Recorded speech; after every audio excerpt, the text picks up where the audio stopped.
In today's episode of the Pathway Presents podcast, I got an interesting guest here with me today. I'm with Marcus Gates, and he's heading over as the SVP of Sales and Marketing at Axim. And today we want to be really deep diving into what Axim is all about and how they help their clients to build great customer and employee experiences. So, Marcus, welcome to the show.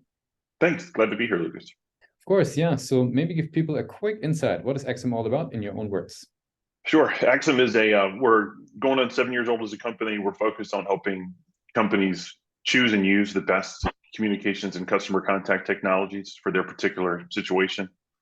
We've got three core practice areas. One is focused on enterprise consulting, which is sort of, that's how we originated, that was our birth story, if you will.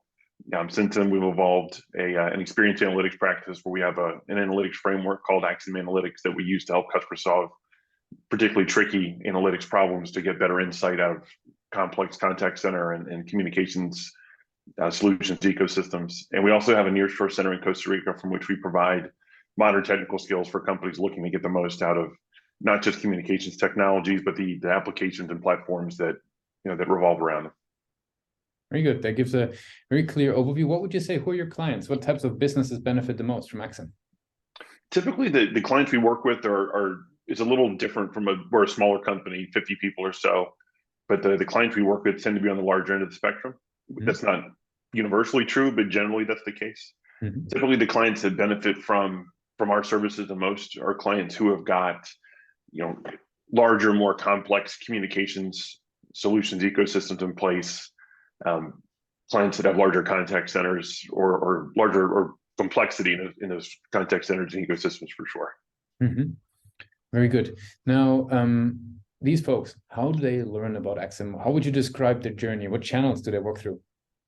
So when we first started, most of the business, and I think this is probably normal for smaller companies as they start up, but most of the business that we had brought in tended to be more referral, word of mouth based. The clients and partners that had a positive experience with our company and wanted us to engage in other areas of their business or with other companies they served. Over the last couple of years, we've really leaned into to marketing, to analyzing the marketing that we're doing, making sure that we refine the message, investing in the sales teams who are out there actively looking for other clients we can help. So, we still do a good amount of business from a referral and word of mouth perspective, but we're starting to tip the scales more toward the outbound growth type of business. Makes sense. And how do you think in that regard on the website, aximglobal.com, what role does it play in their journey, you'd say? Well, so we've made some real investments in our website and in marketing overall in the past 2 years. And really what we want our website to be, and it's a work in progress, I think always will be. But we want that to be a place where customers can go to learn more about us, to without talking to a person, to find out more about the problems we solve and the companies we work with, and really understand if what they're facing at the moment is something that we've had experience in solving before in other places. So, the website we're building it out with content, with testimonials, with interactive capabilities, the ability to have a live chat, both with, an automated bot if you choose, but certainly to a person right away as well. The ability to schedule time to talk to us. So, and as time goes on and we look at more technologies like PathMonk, the goal is to make it interactive and really facilitate the customer owning most of their journey without having to necessarily involve us until the point where they're sure that we're there to help them in the way they need it. That makes sense. I mean, is there something that you've learned over the years, when it comes to driving that experience, that journey, those results from the page? Any tools, methods, approaches, maybe just learnings that have helped you over the years?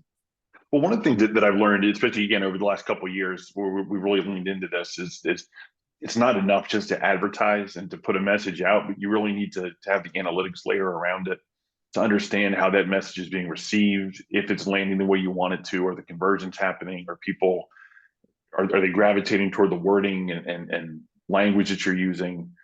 And it's a constant process to refine it. So it's one of the things that's been actually kind of exciting for me is to be involved in that constant improvement cycle, and seeing it from where it started off, I'll call it 3 or 4 years ago to where we've grown today, and knowing the plans where we're heading. Again, it's really exciting to see how we're continuing to evolve and grow in that regard. Very cool. Super interesting. Now, let's switch gears a little bit and talk a little bit about your journey as a marketer, right? There's so much content out there these days for marketers. Where do you personally get high quality content for yourself as a marketer? Well, so a lot of it we try and originate ourselves, right? I mean, we work with marketing personnel too to help us guide that content and make it as engaging as possible. But one of the things we found in our journey is that the more personal and personalized the content is, the more engaging it is. Things like, this isn't a revelation, but stock photography and generic graphics don't really grab people's attention or eyeballs in the way that seeing pictures of our staff and video interviews with people that work for us, or video interviews with our customers, really tend to get attention and get people thinking the way that we need them to think, to want to engage with them for a longer term relationship. Makes sense. Very cool. As we're slowly wrapping it up for today, Marcus, I got some rapid fire questions. Are you ready for those? Shoot. What is the last book you read? The last book I read was called Sapiens. It's a kind of story of the sapien. It's basically the story of us and our evolution through time to present day, and kind of what we might look like in the future. Yep. What's one single thing that Axim is focused on the most at the moment? Right now, I mean, one of our big pieces of focus is just continuing to grow intelligently. We're not going to hire 50 salespeople to try and grow super fast, or over tilt in certain areas. It's just leaning into where we've been strong and where we're seeing the business grow, and letting that lead us into continuing the growth we're on. If there would be no boundaries in tech, what would be the one thing that you would fix for your role as a marketer if you would have a magic wand?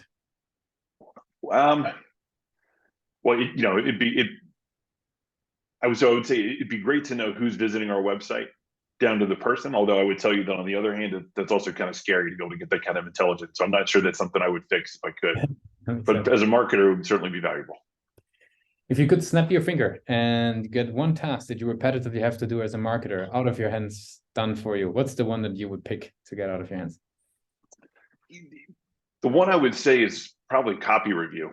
And it's interesting, as you see things like ChatGPT coming available, and certainly, I don't think it's ready yet, but the ability to automate some of that process would be particularly exciting for me. Very cool. And for the very last question, if today would be your first day, joining Axim as a marketer, what's the one advice you would give yourself for your journey? Buckle in. Yeah, it's part of the fun working for a smaller company is that there's never a dull day. You have the opportunity to make the job what you want to make of it, and it's been super exciting. I've been here for 3.5, almost 4 years. So yeah, I would just tell myself, get ready. It's going to be a fun ride. Awesome.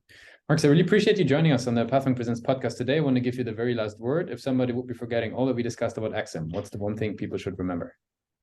Well, to Axim, we've built our brand and grown our company based upon quality and experience. So it's engaging with us. One of the things that our clients would say, and you can see testimonials on our site, that the quality that we bring and the experience of our team, who's focused on our customers' experience, is above all.